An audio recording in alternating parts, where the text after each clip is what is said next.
OEC1.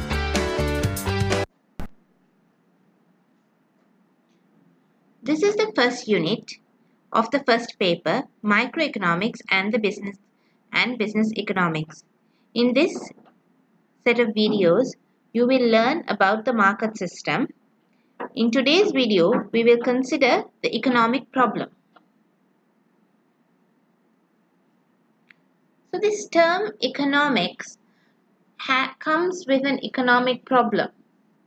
So what does the word economic problem mean? Basically, humans have unlimited wants.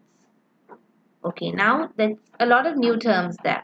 We're talking about unlimited human wants. So before we can look at what unlimited human wants is, let's identify what are human needs and wants. Humans have both needs and wants. Needs are the basic requirements people need to live.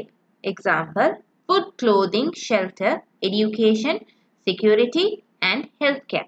Now, these are the things that people need in order to lead a normal lifestyle. Wants are the luxuries that people want. This can be anything. It can be pizza, mink coats, apartments with pools, international exams, etc. Now, people's wants are unlimited.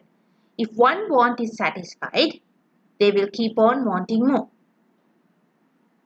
So, one side of the economic problem is that people have unlimited wants. The other side of the economic problem deals with limited resources. Human wants can be satisfied by consuming goods and services that are produced using resources. Resources are limited in nature, and resources have alternative uses. So let's look at this end carefully. Now, resources are the materials or the items that are needed in order to produce goods and services that can be used in order to satisfy human wants. We know human wants are unlimited. On the other end, resources that are available to produce the goods and services that people want is limited. Therefore, there is an economic problem. We can simply think of it like this. An economic problem basically is just like you and me. We all have economic problems. We can't have everything that we want. For example, you may be limited to a certain amount of pocket money by your parents, but you may want to buy a lot of things with your pocket money. You may need data cards, you may need new shoes, you may need to go out with your friends. Now these are all not needs, they are wants, and they keep on increasing. Once you have satisfied one want, there will be more wants that you want to be satisfied. So the economic problem can basically be summarized as unlimited wants against limited resources. So this is where the next economic term comes in, which is scarcity. So scarcity is the problem of unlimited wants against limited resources. Look at the image. There's only one piece of chicken, but there are several people who want this piece of chicken. Just like in the real world. We all want a lot of things, but we can't have everything we want because we may not have enough money or we may not have enough time. It all depends from situation to situation. So let's refresh on the term scarcity. Scarcity is the problem of unlimited wants against limited resources. Now we've seen that resources are limited, wants are unlimited. And we also know that resources have alternative uses. Therefore, we have to make a choice when using resources to satisfy our unlimited wants. Bit confusing? Let's look at it slowly. Now we know that the resources available are limited, but we have unlimited wants. So we can use resources in different ways in order to satisfy our different wants. But we have to make a choice because we don't have everything we want. So look at this child. He has to make a choice between whether to eat the fruit or whether to eat the cake. So he may not have enough money to buy both the fruit and the cake. So he has to make a choice. So this is where our economic problem leads us to. There's a new term, opportunity cost. So what does this term mean? Opportunity cost is the cost of the next best foregone alternative. Okay, a lot of words there. The cost of the next best foregone alternative. So let's see how we can think of this. Now when we make choices, we have to give up. We have to select the other thing. We have to give up one and select another. So there is a cost for the one we forego. For example, you've got an examination the next day. So you have two choices. Either you can forego your sleep and study all night long, or you can sleep. So if you decide to forego your sleep, the opportunity cost of you studying is the sleep that you have foregone. You can look at it in another way too. Let's say you have $100, which is enough for you to either buy a handbag or a book. Let's say you select the book. Then the opportunity cost of the book is the handbag that you have foregone. So there is opportunity cost in every single choice we make because you have something that you have to forego in order to obtain one thing. So opportunity cost can be looked at in terms of the government. So when we think of the government is responsible for spending on military operations, on education, on healthcare. So one way of looking at the government's opportunity cost is whether the government chooses to spend its tax money on military operations or whether it will spend the money on education. In the same way, we can look at opportunity cost from the view of a producer. In the case of a producer, producers can either spend their money on packaging or on transport, depending on the situation. However, it differs from producer to producer. But there is always an opportunity cost because producers do not have all the resources that they need because resources are limited. Consumers. A choice that a consumer can make can be like in our previous example with regard to two products when he forgoes one and buys the other. Or in the case of a student, we can say, will a student take a job or continue his education? There is an opportunity cost there. Say a student decides to take a job, then the opportunity cost of the job he chooses is the education that he has foregone.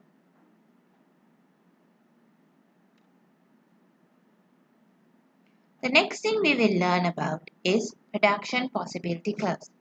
Now, since we have seen the economic problem and we have seen scarcity and how choice and opportunity costs affect us, we can graphically display this by using a production possibility curve. The production possibility curve represents graphically alternative production possibilities open to an economy. So the productive resource of the community can be used for the production of various alternative goods. Since resources are scarce, a choice has to be made between the alternative goods that can be produced. In other words, the economy has to choose which goods to produce and in what quantities. If it decided to produce more of certain goods, the production of certain other goods has to be curtailed. So this is again coming back to our problem of choice. An economy may have resources and it may want to produce products. But when it does this, it has to make a choice. So let's look at this economy. In this economy, they can produce either cake or cookies.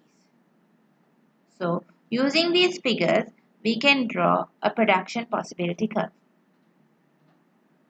So, the production of cake can be, if they produce no cakes, they can produce 30 cookies. If they produce 12 cakes, they cannot produce any cookies.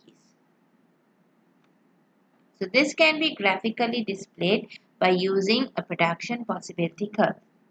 So the cookies are represented on one end, the cake represented on the other axis, and each point displays the choice that the country is making in terms of the product it chooses, either to produce cake or to produce the cookies.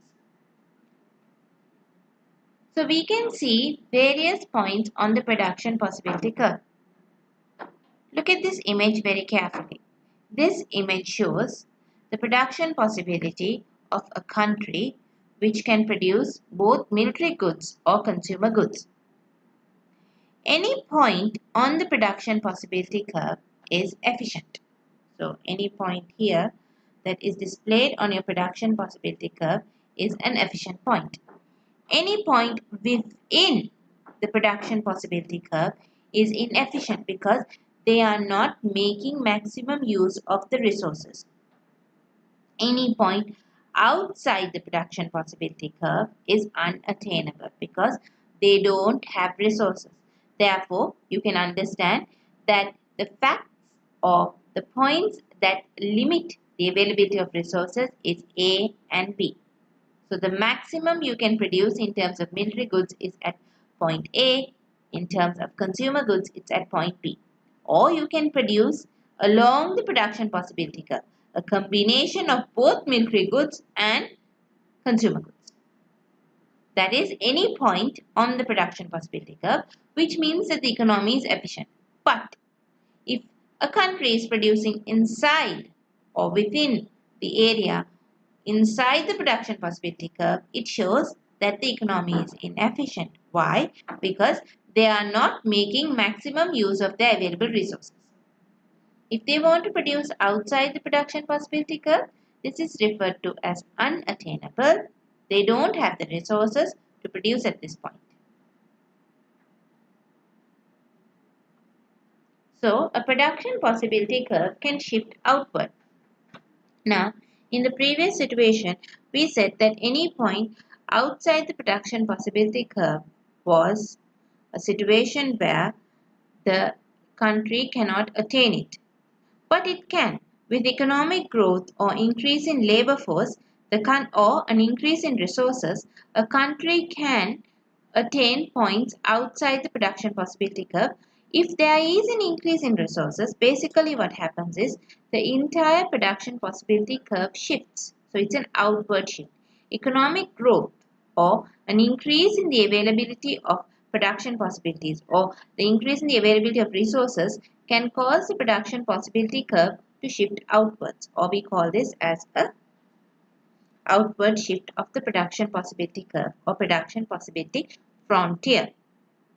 So here in the diagram, the production possibility curve AB has shifted outward and forms CD because there is an increase in resources, probably because the labor has increased, the overall resources have increased, and there is an economic growth in the country. There can also be an inward shift of the production possibility curve. Production possibility curves can shift inwards in the case of loss of resources.